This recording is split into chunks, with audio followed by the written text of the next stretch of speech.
তারাই করে দিবে বলা একবারে ভগবানের আশীর্বাদ দিবে না এখন সুবিধা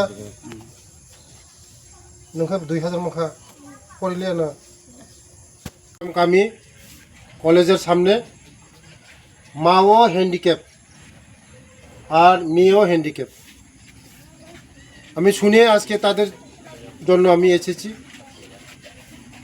মেয়েটা ভাতা পেয়েছে এবং ওর মা ভাতা পায়নি, কারণ ডকুমেন্টসগুলি নেই।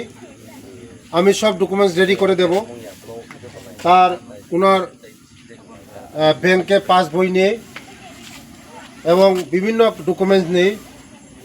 আগামী দিন আমি তাদের সব ডকুমেন্টস করে ভাতার ব্যবস্থা করে দেব।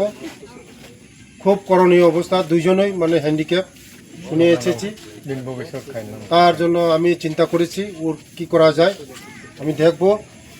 আজকে আমি যতটুকু পেরেছি ওদেরকে আমি সাহায্য করেছি। আগামী দিন ওদের পাশে আমি থাকব। সরকার ওদের পাশে আছে, সবসময় থাকবে। মেয়েটা কি পড়াশোনা করে? পড়াশোনা বন্ধ হয়েছে, ক্লাস 10 পর্যন্ত পড়াশোনা করেছে এবং ওর মাও হ্যান্ডিক্যাপ, ভাতার ব্যবস্থা হয়নি, কিন্তু মেয়েটার ভাতার ব্যবস্থা হয়েছে। মারও ভাতার ব্যবস্থা করে দেবে। গতদিন 35টা বছর সিপিএমের শাসন ছিল এবং এই বিধানসভার মধ্যে আমাদের খগেন্দ্র জমাতিয়া যে ছিল, সিপিএমের 35টা বছরের মধ্যে তাদের কোনো কিছু মানে করোনা হয়নি। আজকে আমি শুনেছি, আগে শুনি নেই, আমি দূরে এসেছি ওদের বাড়িতে।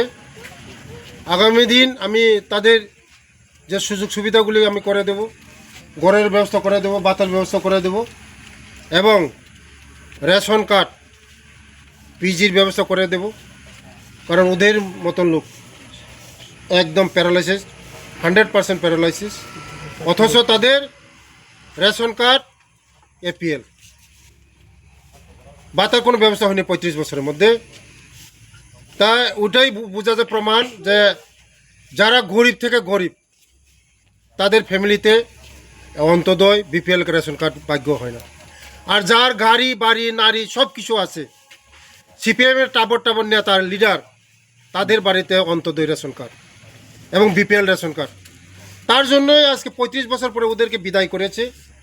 আমি আমার বিধানসভার এটা আমি দেখব, আগামী কিছুদিনের মধ্যে আমি সব কিছু ব্যবস্থা করে দেব।